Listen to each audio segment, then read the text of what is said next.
Portimao, the venue for race 2 of the FIA World Endurance Championship, the 8 Hours of Portimao at the circuit on the Algarve. That is a rock and rolling roller coaster.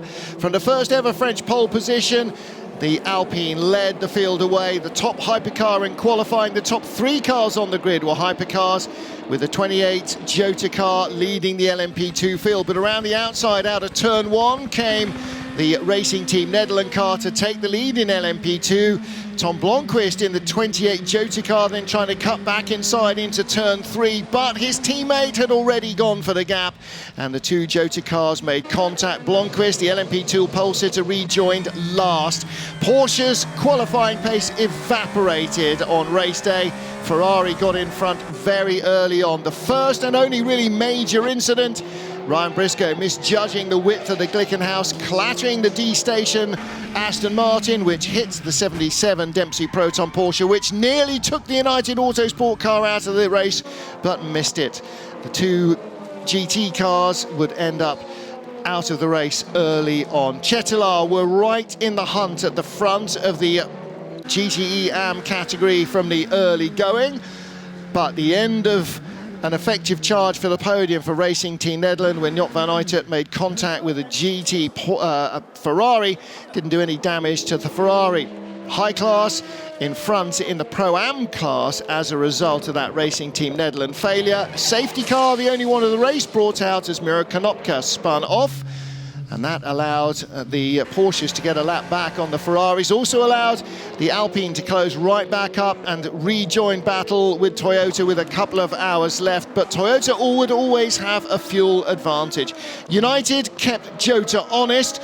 They finished in 3rd place, the 28 Jota Sport car in 2nd place, as Antonio Felix da Costa took the lead late in the race. The Alpine continued to push the Toyotas right to the closing stages. High Class lost their win in Pro-Am as the car ground to a halt, bringing out a full course yellow in the closing stages, and the Pro-Am win went to Real Team Racing, who inherited that position.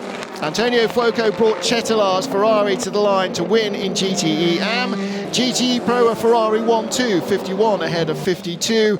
And the final 5 minutes saw 38 take the lead in LMP2 from sister car 28. Jota went 1-2. Toyota 1-2 at the end.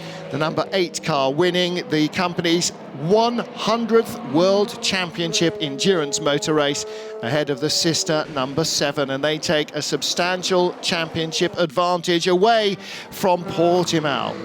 It was a tough race. Obviously, we had a bit of a different strategy to car 7.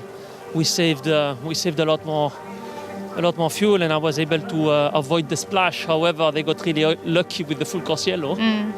So yeah, they were coming strong, and then we have some internal rules. Obviously, it ended up in our favor, so I'm really happy. But I had big pain in the end. I had a big cramp on my front arm, so it was not easy. So I'm really happy. Well, that's it for a month. We will head to the Autodromo Nazionale di Monza, Italy's Temple of Speed, for round 3 of the FIA World Endurance Championship next time out. We will be back in Monza in July.